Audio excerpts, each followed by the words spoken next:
Welcome to Game Theorem, where we have serious discussions about absurd entertainment. I just made a mod for this game that adds a black trans woman as a character. Why are you trying to make things so political? Come on, you're just shoving this into the game and down our throats. What about all those other mods that add, like, white, sexy women and then a bunch of tanks, guns, and other kinds of warfare?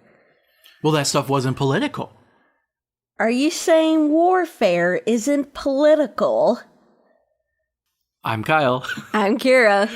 And this is Game Theorem. Mm-hmm. And we're talking about mods today. Yep. And, put a pin in that skit we just had, because we're going to circle back around to that. Yeah, definitely. Is this going to be an explicit episode? Probably. Okay. Yeah. All right. So it's going to be an explicit episode. So trigger warnings for probably anything around nudity or violence or cursing. Yes, that too. And fascism. All right. So anything you want to say before we begin, Kira?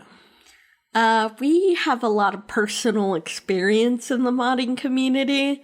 So we'll definitely be mentioning our experiences as we go along with this. At least, yes, our sections of the modding community, which we'll talk about, because it's not like it's a monolith, Well, no, it just happens to be focused on two specific franchises.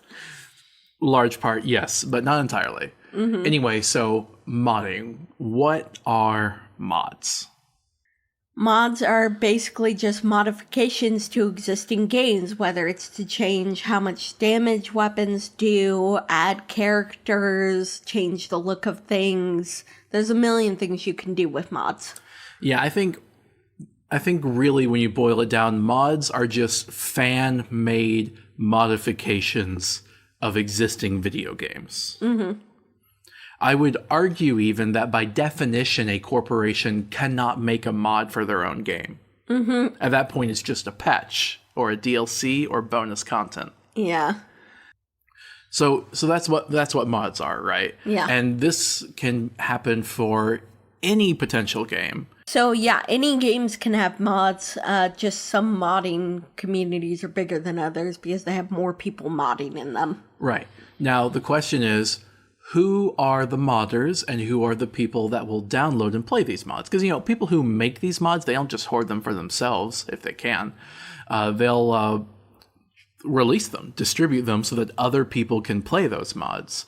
So we have a distinguishing between the mod makers or mod authors or the creators of mods versus people who enjoy playing mods, people who download mods. Mm-hmm.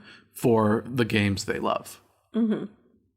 There's a lot of overlap there. Oh, yeah, because of course many people who make mods also play them. Mm-hmm. But there's a lot of people who play them who don't ever get to the know-how of how to make them. Yeah, that's definitely true. Because you have to know how the game engine works and dissect it, and also probably know a bit of artistry yourself. It's a lot of work to make mods, to be honest. It's why it's not unheard of for mod makers to get a job in the game industry after a while. However, it's often exaggerated. People talk all the time about the best mod makers, they'll eventually make their way into the industry. Yeah, like 1 in a million. Yeah, but that's the chances of almost anything, of anyone making it in any industry. Particularly the game industry. Yeah. And that's what I want to say about the people that play mods. It's basically the exact same demographic as gamers. Mm-hmm. There are some noticeable differences, but if you wanted a quick rundown of who they are, ask if anyone's a gamer. It's going to be the same demographic, at least at a surface level. Because some people who play games won't even bother to get into modding, but you're way more likely to get into modding your games if you play specific games. So. Yeah, think of it as like a subset of gamer. Mm-hmm. Now, if you've listened to our episode on There's No Such Thing as a True Gamer, you'll know we have problems with that term. Mm-hmm. That's why I'm not saying that it's the subset of like actual gamers, but rather the people who call themselves that. Because it's a So that's who makes mods. Who supports them? game companies. Exactly.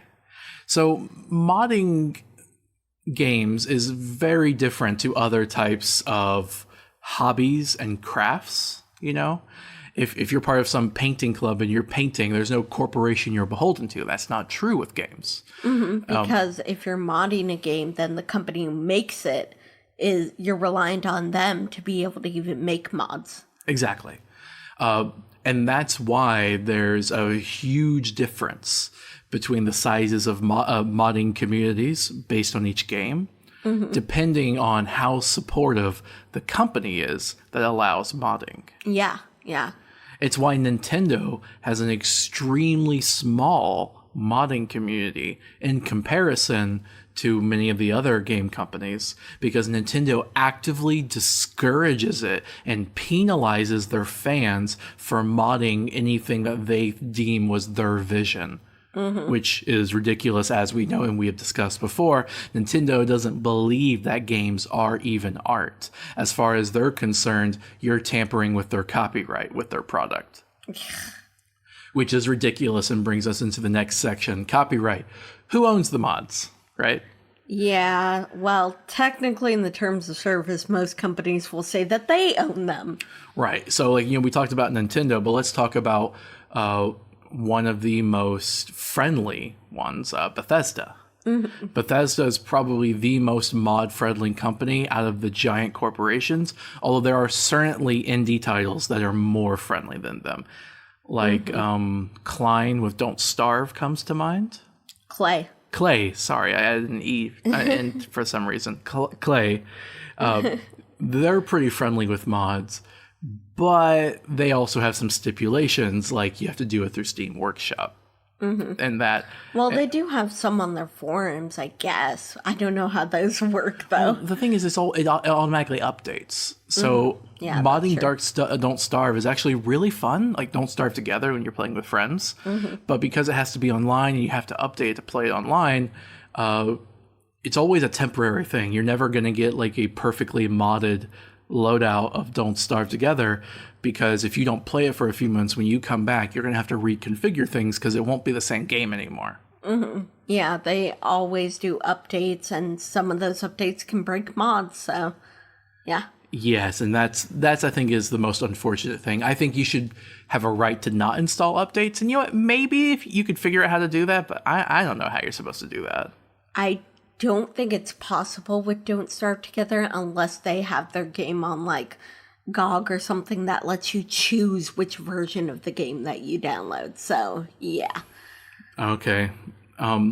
Anyway, though, Bethesda is a company we've talked a lot of crap about before. Don't get us wrong. Yeah. But one of the best things about Bethesda is how supportive they have historically been. Doesn't mean are. It means historically been to the mod community, the modding community. They've been building tools to modify their games since 1999 or around 2000 when Morrowind came out. Oh, wow. There was a construction kit for it. And that was the first time that they actually released a modification tool with the game. Yeah, and that's what a construction kit really is. Any company that supports modding, and you really basically know they support it, is if they release a modding toolkit that is essentially a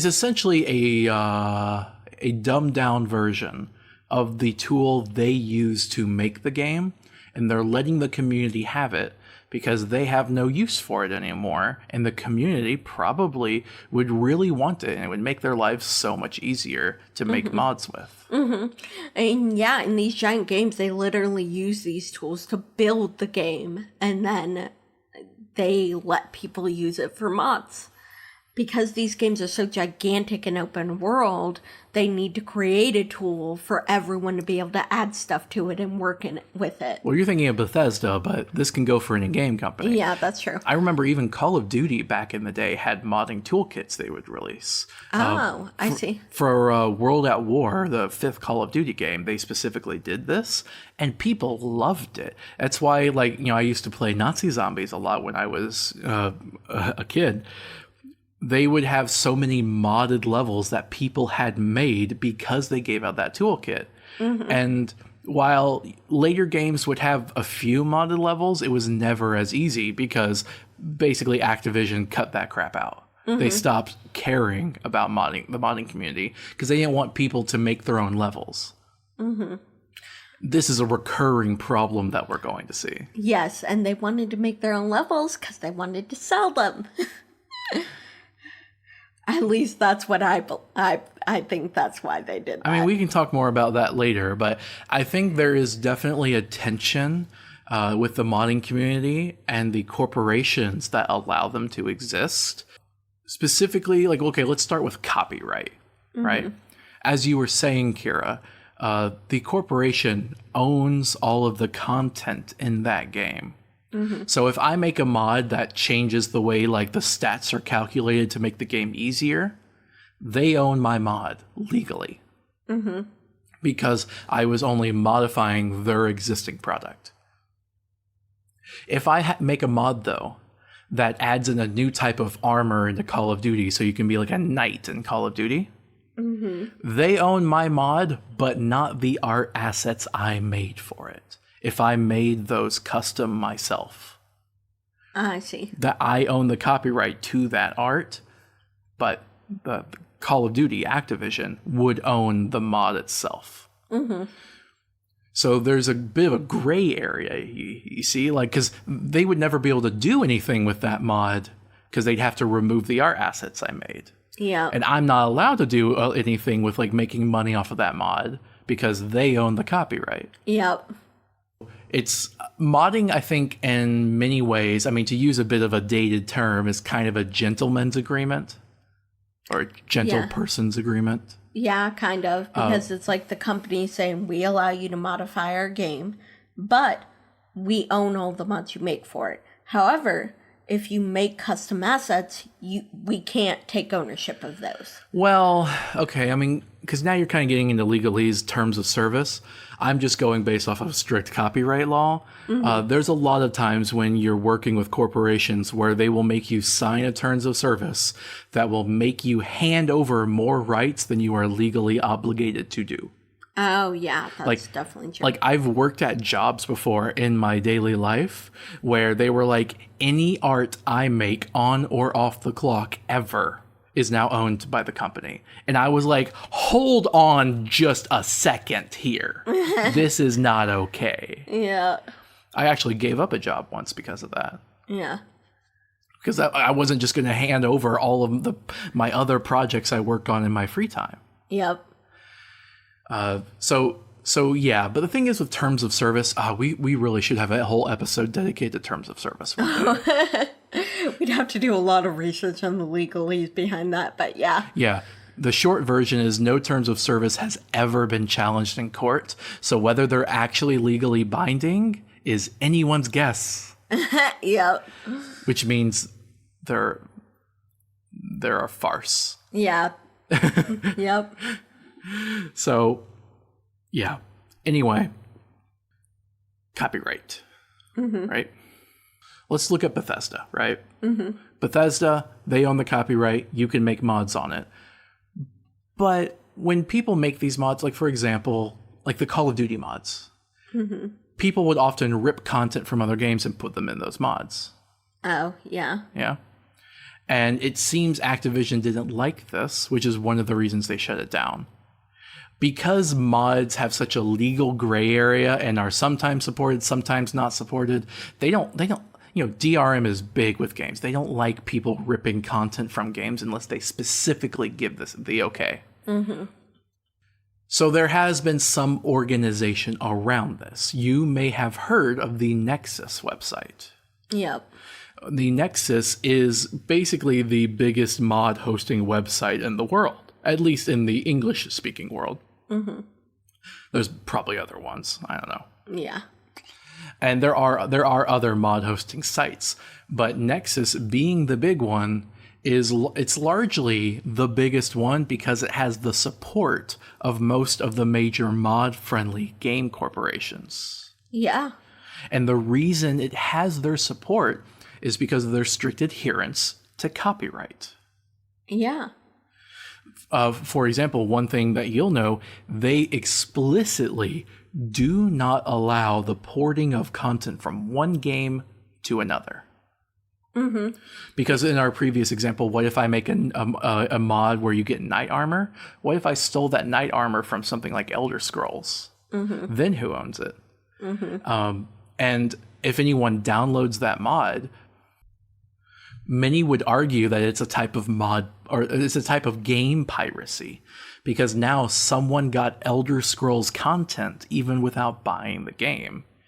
If I modified just some Call of Duty armor and then made a Call of Duty armor mod, you'd have to have the Call of Duty game to play it. Mm-hmm. Yeah. So it ensures that you own the content. But if I port it from one game to the other, there's nothing to verify that. Mm-hmm. And it's very minor. I think you could argue, like having a piece of armor from the Elder Scrolls game is very different than pirating the whole game. Yeah, but piracy is piracy, as many people see. It doesn't matter how much. Yeah, but there is actually a difference. Like, have you heard of those mods that try to combine games and put entire other land masses in games? It's very popular for Elder Scrolls to do that.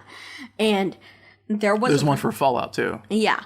But there was one for Elder Scrolls that literally got shut down because they were using assets from the other game in order to do it. So what they had to do is revamp the entire thing and use original assets for the entirety of it. And see, I think that can be garbage, to be honest. Because you can actually put in a check to make sure you have both games. Yeah, in fact, yeah. The Fallout one does that. It combines Fallout 3 and Fallout New Vegas. It's called Tale of Two Wastelands. Mm-hmm. And it specifically doesn't give you the content. They don't give you either game's content.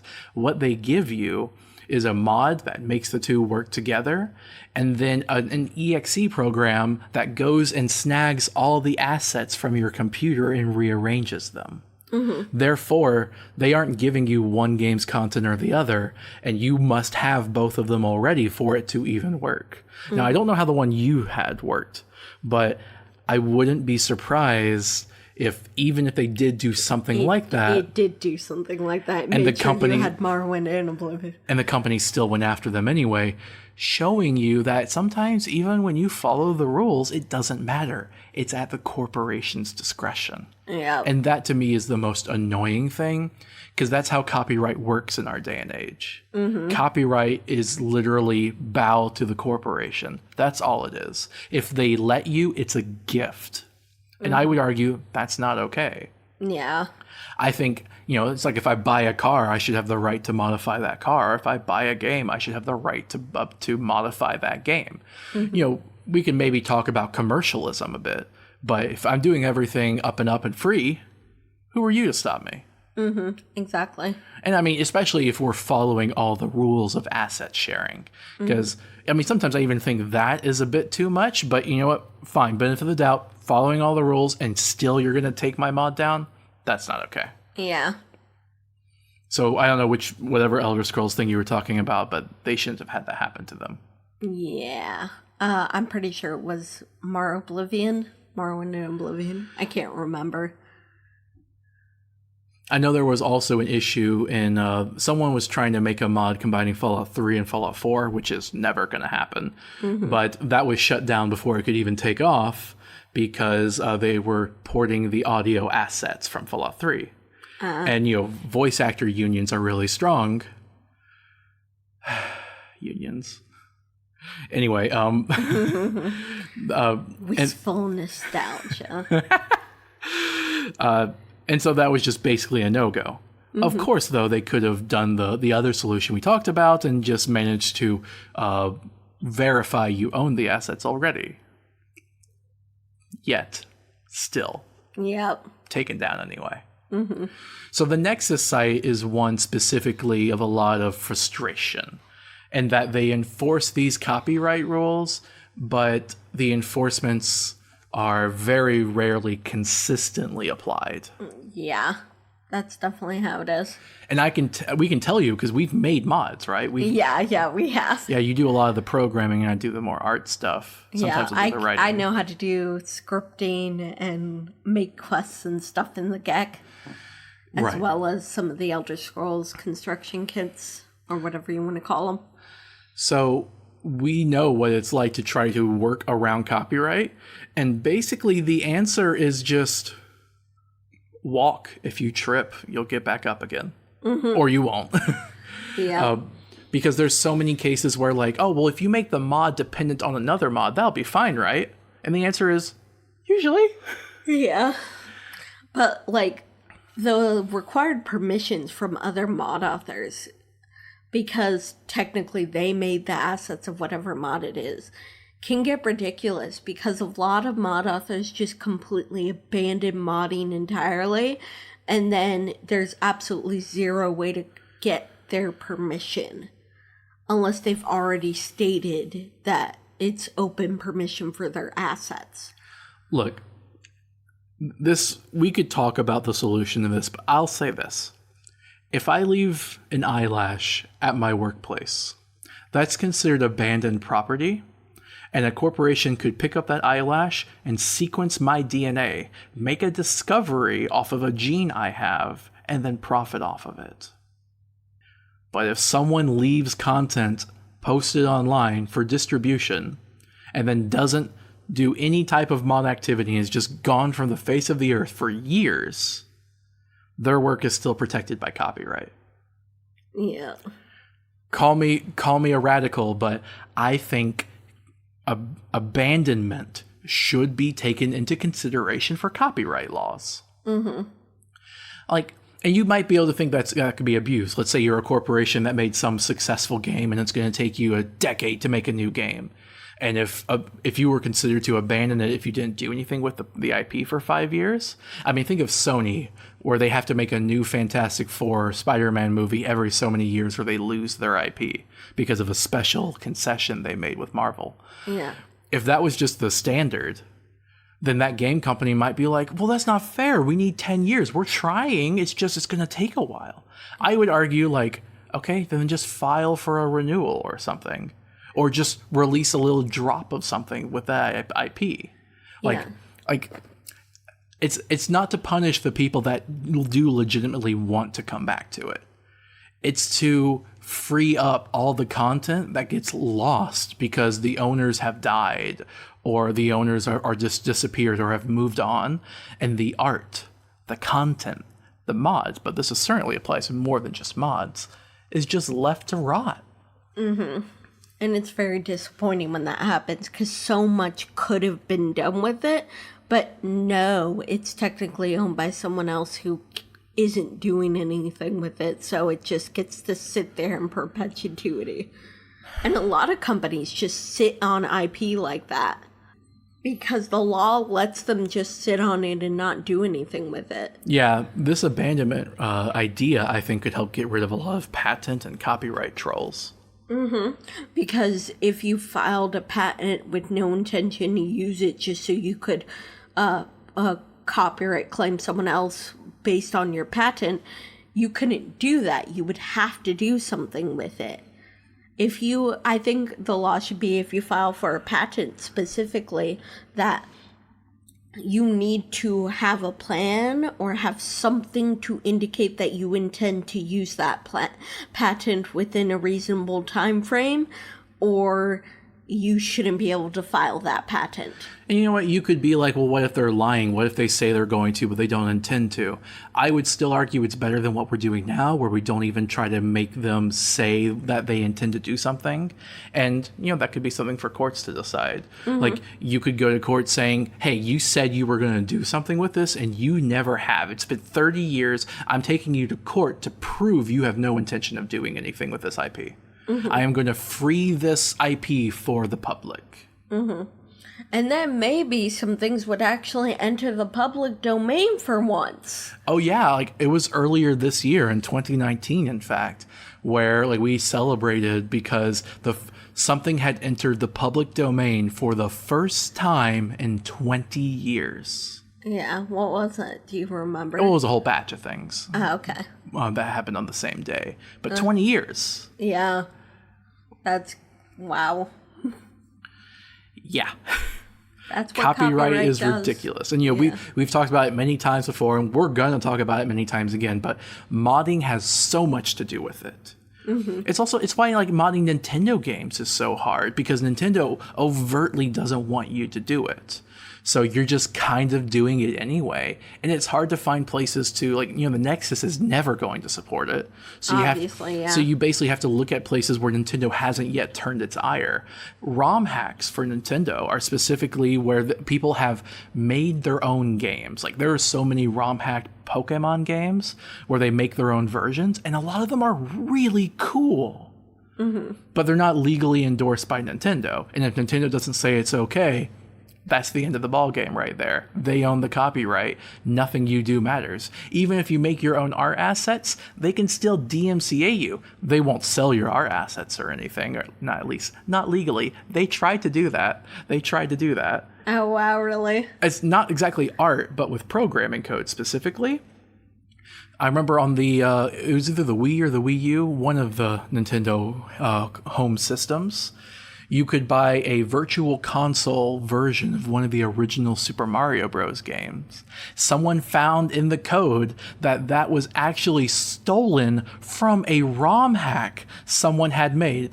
And the ROM hack, it wasn't really like a modification. It was just a pure copy of Super Mario Bros. That they had ripped. And Nintendo decided, well, like, you ripped our content, so we're going to rip yours. Yeah, that's wow. Which, assuming that the copyright rules were just, I would agree that they had a leg to stand on there. But they aren't just. They're abusing the system and then also saying, like, well, now it's ours. Yeah. That's ridiculous. So it's not exactly the same as our assets, but it's close enough to really annoy me.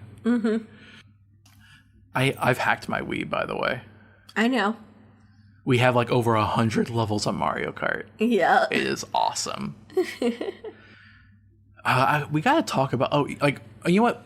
I'm just gonna shout out right now the best Pokemon ROM hack, Pokemon Uranium. They spent 9 years working on it. It was doxed by Nintendo a week into its creation. I managed to fortunately get a copy of it. It's amazing. Did you play it? I haven't beaten it. Oh, okay. Video games, it's hard to find time. I talk about video games more than I play them these days. That's kind of sad. Thanks, Kira. Any other concerns about copyright? Oh, I want to talk about this incident that happened on the Nexus. Oh yeah. Okay, so let's talk about people, the gamers, the modders on the Nexus, and the modding communities as a whole, and the way that they classify people who play mods, right? There's the mod authors. They are the highest of the spectrum. The modding community has the highest respect for mod authors, aside from the game companies themselves, which a lot of people in the modding community really respect the original developers. But I find that's a little bit more controversial. Some of them are very anti-authoritarian. They don't like the corporations, and a lot of them don't really distinguish between like the executives of Bethesda versus like the actual people who made the assets and the programming, the developers. Yeah. So that distinction isn't made very clear. So the corporations kind of, it depends on who you talk to. But below that, mod authors, people tend to universally have a pretty high respect for. If they make good content, then they like them. Below that are mod promoters. These are people on YouTube that play that they showcase the mods. Yeah, there are a lot of those. Which is, again, an even more legal gray area because they're taking other people's content and they're profiting off of them. We'll get back to that. Then you have the mod players, the people who don't contribute, but they participate. So that's the way that you see the kind of hierarchy that a lot of them talk about. I have seen this many times in the modding community. Yeah. Where do mod guides come in? Where do people that make a guide on how to get like a fully loaded out modded game?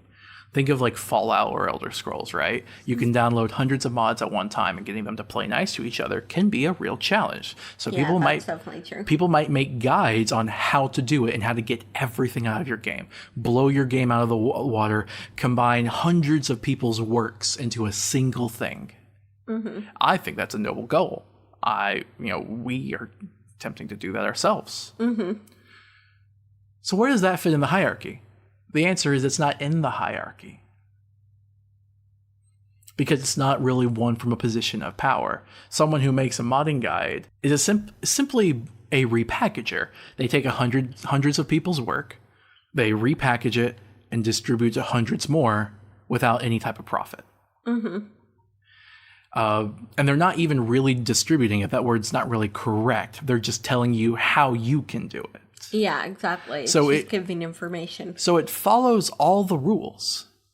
Yet we talked about how the rules aren't consistently enforced. The Nexus has had a history of banning mod guides.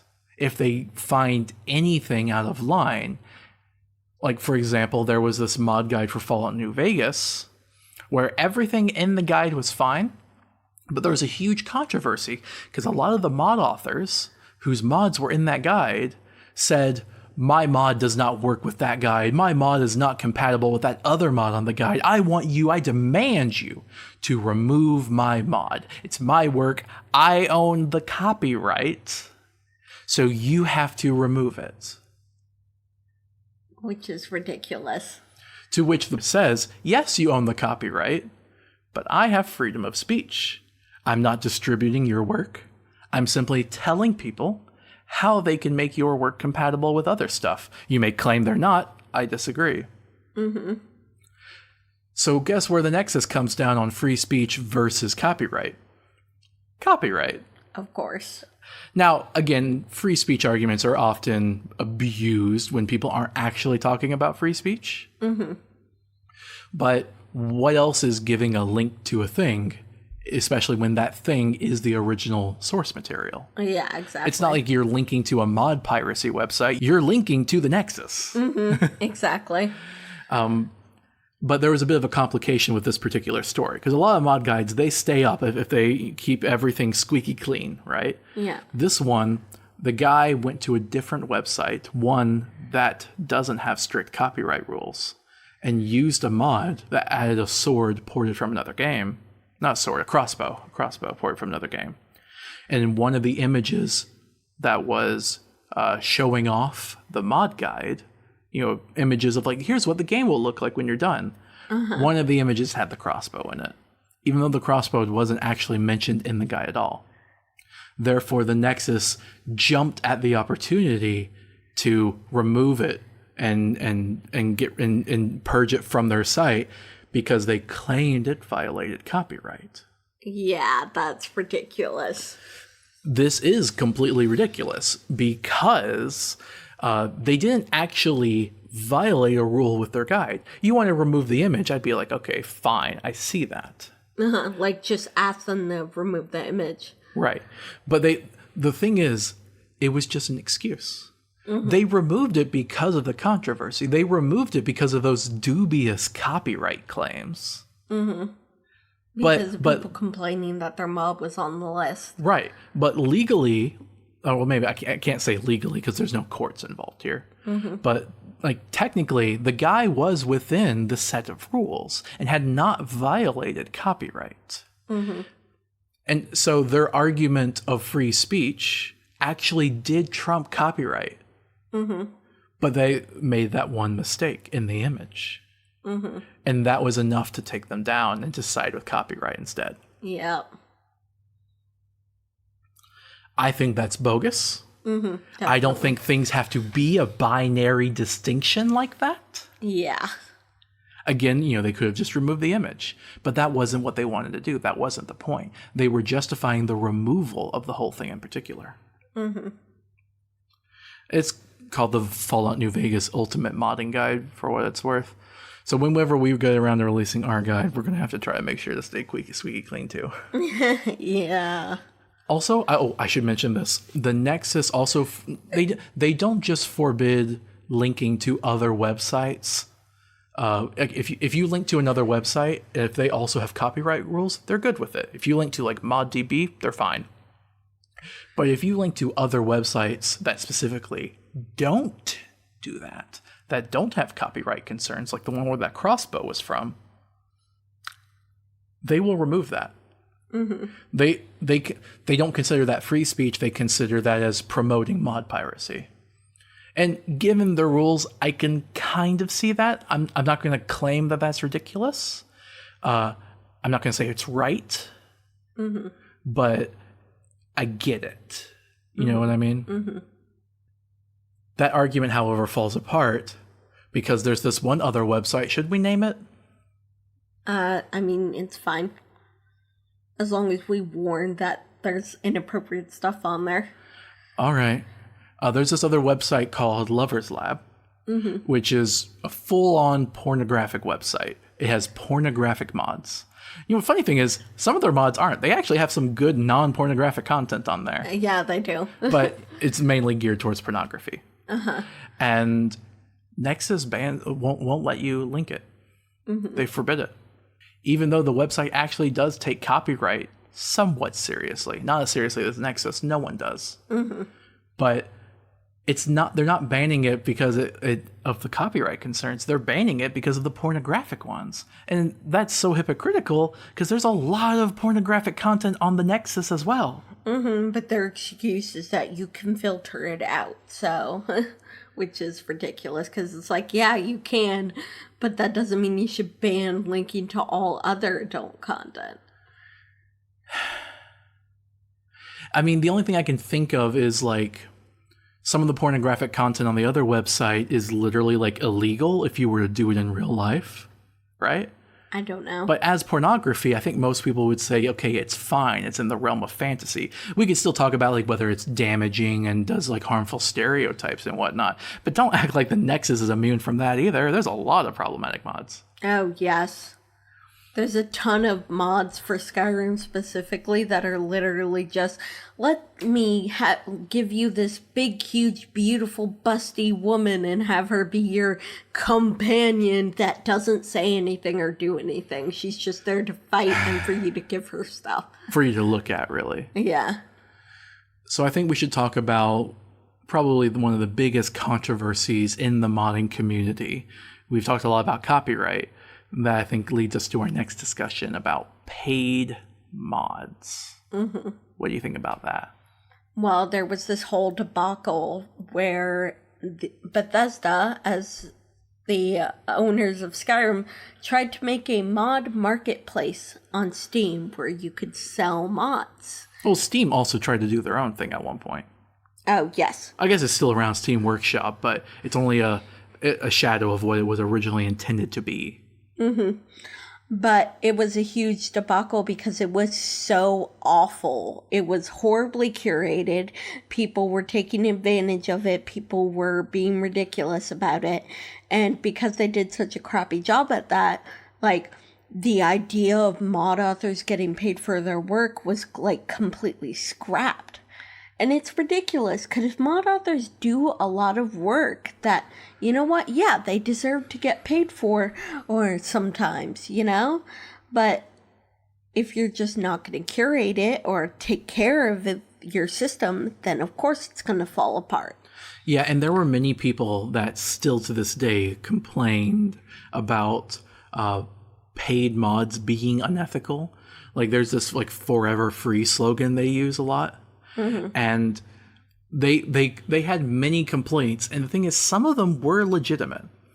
Like, they would talk about how they would do a paid mod and then someone else would try to re-upload it and make money off of it. Or even sometimes people would want to make a mod for free and then someone would try to rip it and then re-upload it and try to make money off of it. And there was no way to stop people like that because they had zero curation on the thing. Also regulation. Yeah. I mean, it's capitalism, right? Yeah. You need to have regulation or it's going to be wholly unethical. Yeah. It doesn't mean that an economy, a system of trade is unethical unless you're going to argue that money is unethical. And fair enough, but that's not what we're talking about here. yeah, I don't think most of the people we're talking about would want to quite go that far. Yeah. They think trade in their everyday lives is fine. I'm willing to imagine, but for modding, it's not.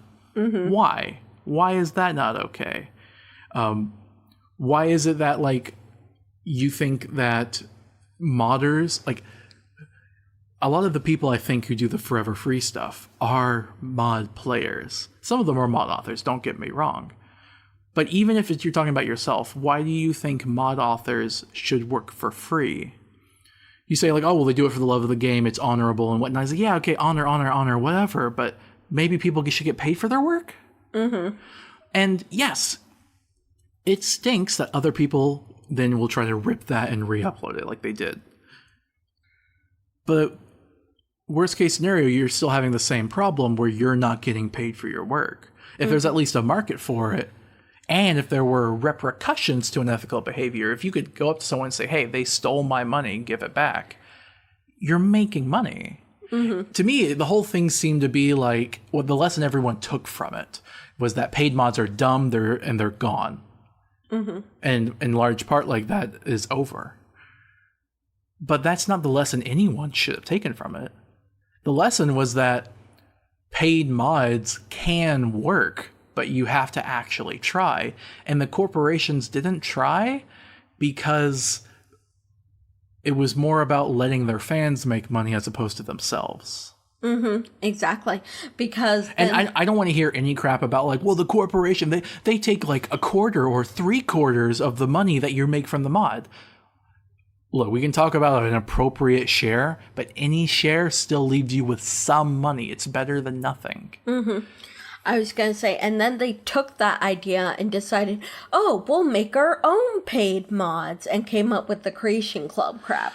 Yes, and if you're not aware of what that is, basically Bethesda, the most mod-friendly company probably of all the game industry, they made the Creation Club after this whole debacle, and it's still around today, where they hire people specifically internally to work for them and release mods on their curated platform that are paid. Yes. You have to pay for them.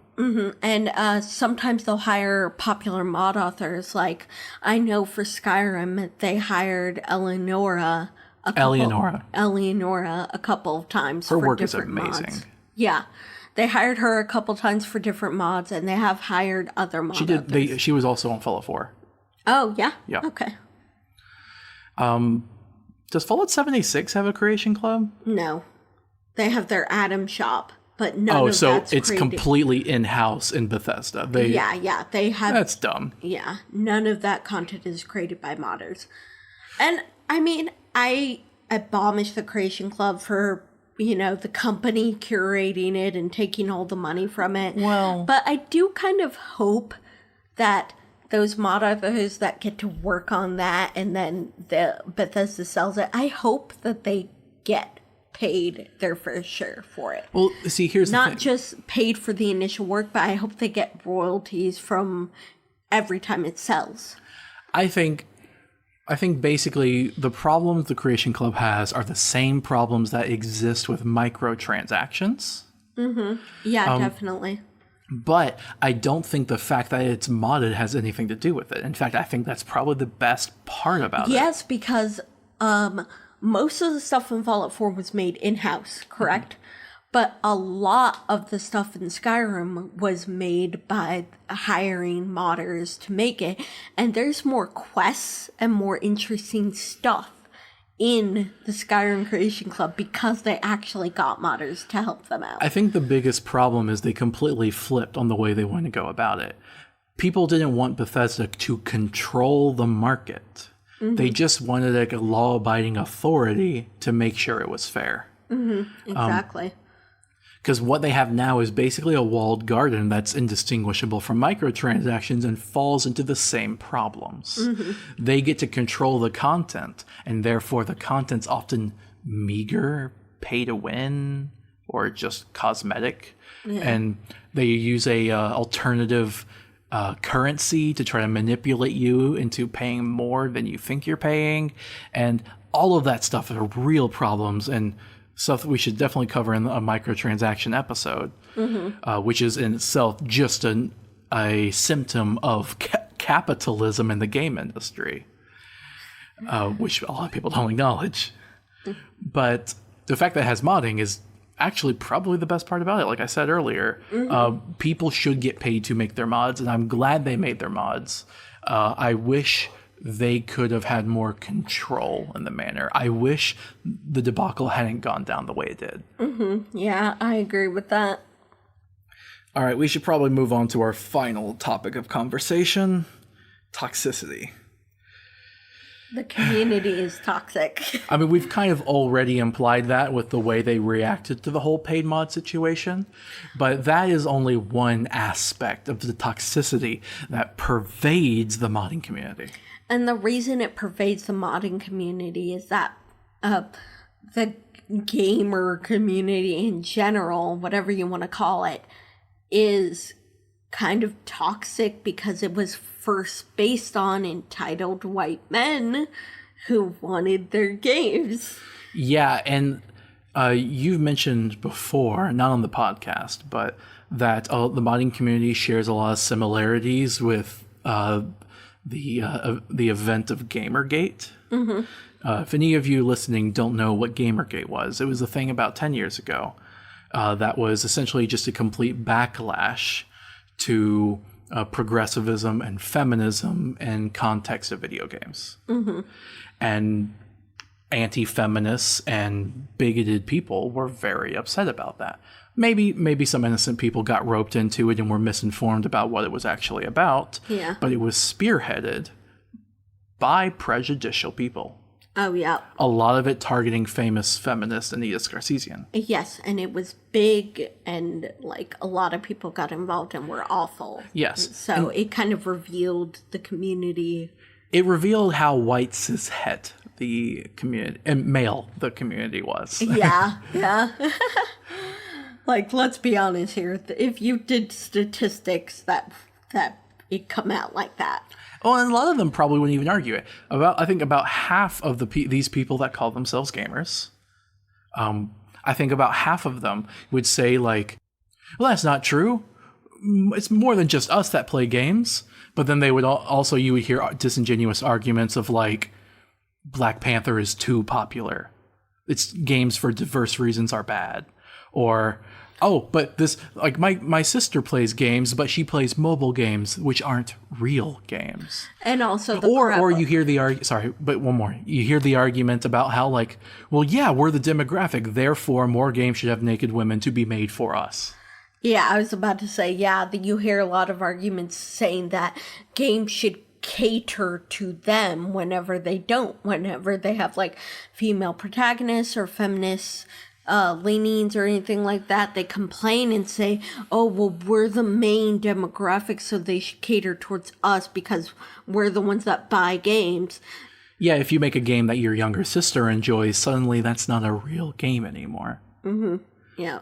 So again, go listen to our "There's no such thing as a true gamer" episode, because we talk about that there. Yeah. But suffice to say, I think in many ways the modding community is a holdout of that Gamergate culture.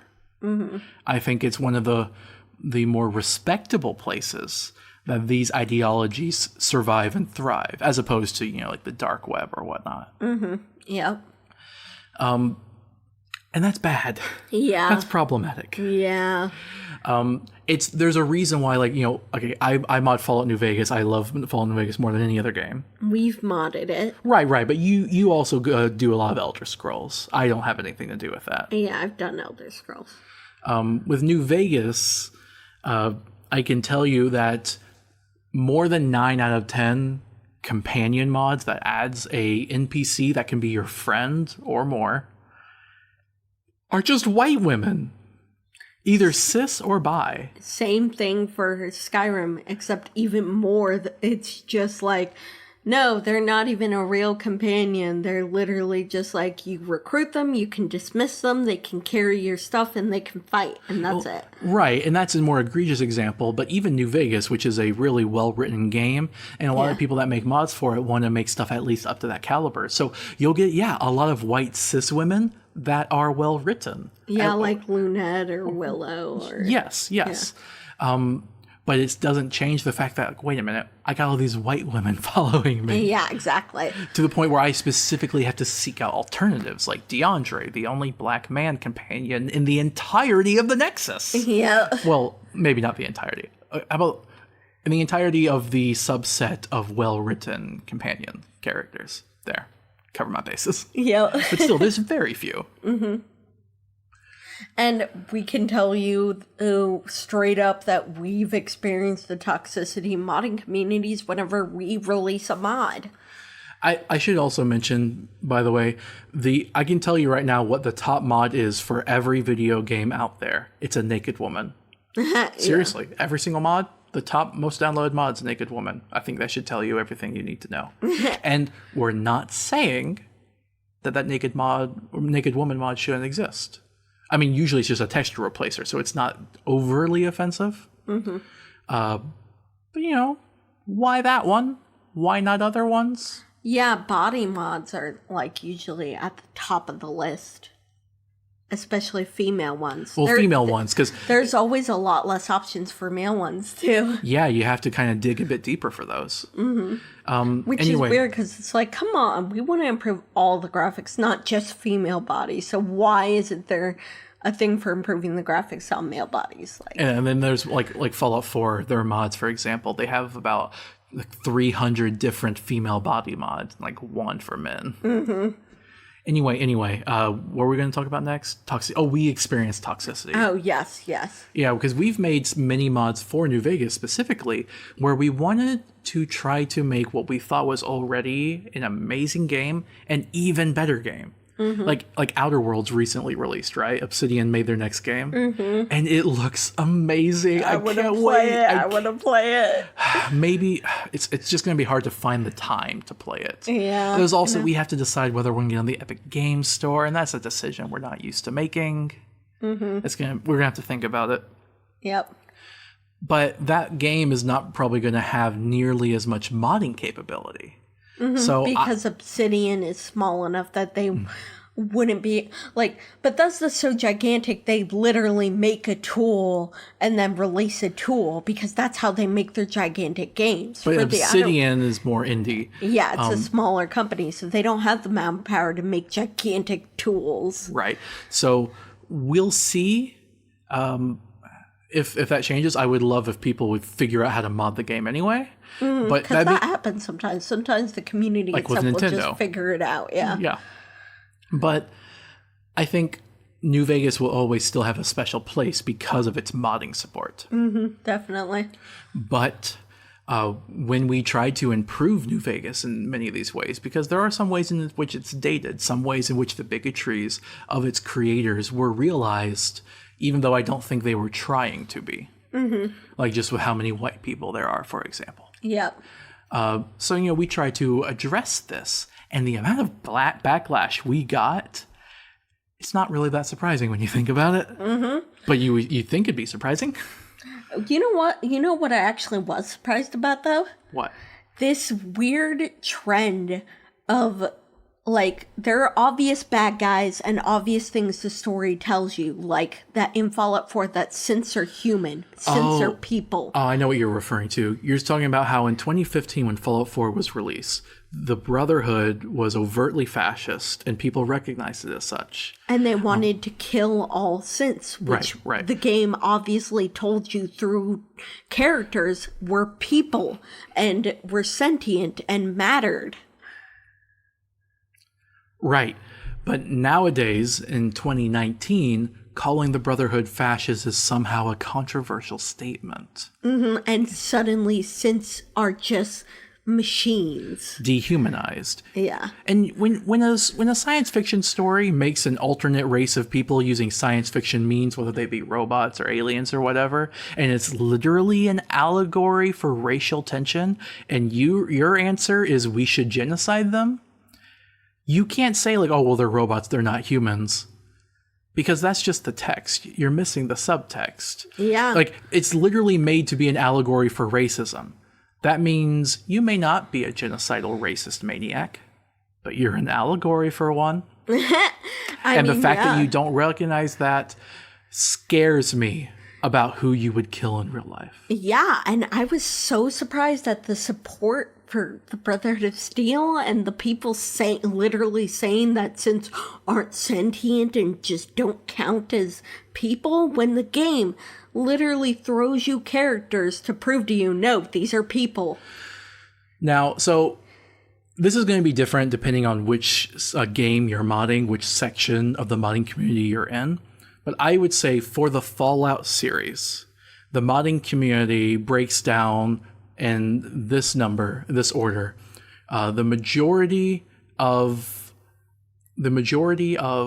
Fallout players, I would say, are anarcho-capitalists and caps. Oh, because of House? Well, because of, like, it's a wasteland, it's a post-apocalyptic game, and there's still a lot of leftover American iconography.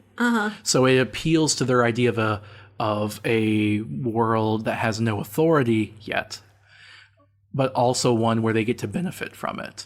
It's the idea of like the Wild West, which is supposed to be a very short-term period. Anarcho-capitalism is a very self-contradicting ideology. You can't have capitalism without authority. It just doesn't work. Yeah. And second to that, I would say are anarcho-communists, because there are sensible people out there. And yes, I'm calling anarcho-communism sensible because it's the idea that, no, you should have no authority and just have like the will of the people lead. It revokes capitalism. Yeah, because you should still have people trying to look out for one another. It's also a lot more pro-LGBTQIA. Yeah, because you look out for those people. Yeah. I would say the third one is fascism. There are a lot of fascists. Yeah. And those are the people that defend the Brotherhood that we encountered. Now, what about Elder Scrolls? Do you find a different demographic for Elder Scrolls in the modding community? I think so, because Elder Scrolls is so much Well, who are they? What are they? Well, I'd say a lot of them just try to get into the fantasy and therefore don't really Think about it, so they're centrists. Yes. Okay. Yes. I'd say that's the majority, because They don't think about it. Yeah, because they're technically, like, if you look at it, there are governments and stuff in Elder Scrolls, but people just tend to not look at it because there's no specific quest lines or stuff addressing that. I would argue many of them might be conservative then. Centrist or conservative, probably along that line. Maybe liberal. So I guess that's better than Fallout. Fallout seems to have a lot more extremes at play. Yeah, because you actually address those ideologies in the game and you have direct control over which one wins in the end, especially in New Vegas. At least in New Vegas in the older Fallout games. Yeah. Oh, one thing I wanted to address was we talked about how Bethesda used to be friendly. They're not really that friendly anymore. Like Fallout 76, it's all in-house because they want to make money off of it. Well, it's also an MMO, and historically MMOs don't have that many mods. Well, yeah, but that just shows how they're becoming less friendly with it. Yeah, they're making that's games true. that don't even support it anymore. Yeah. They don't like people like New Vegas where someone can mod it for eternity and never give Bethesda any money. Yep. All right. So I just wanted to add that one point at the end. I think we had a good conversation. We covered a lot of stuff here. Yep. And, we're going to keep playing mods. We're going to keep playing Fallout. And I'm going to keep my modded Wii. I don't care what Nintendo says. I'm going to keep Pokemon Uranium. Like, modding should be a right. Mm-hmm. I don't know. You own the software. You should own the right to modify it however you like. Yeah. And hardware, too. Yeah. Definitely, certainly. And then we can talk about the nuances of commercializing it. Mm-hmm. All right. Well, we already have, so I guess we'll be done here. Yeah. All right. Check us out on Twitter, Game Theorems, Patreon, our mods, even if you want to. Bye. Bye.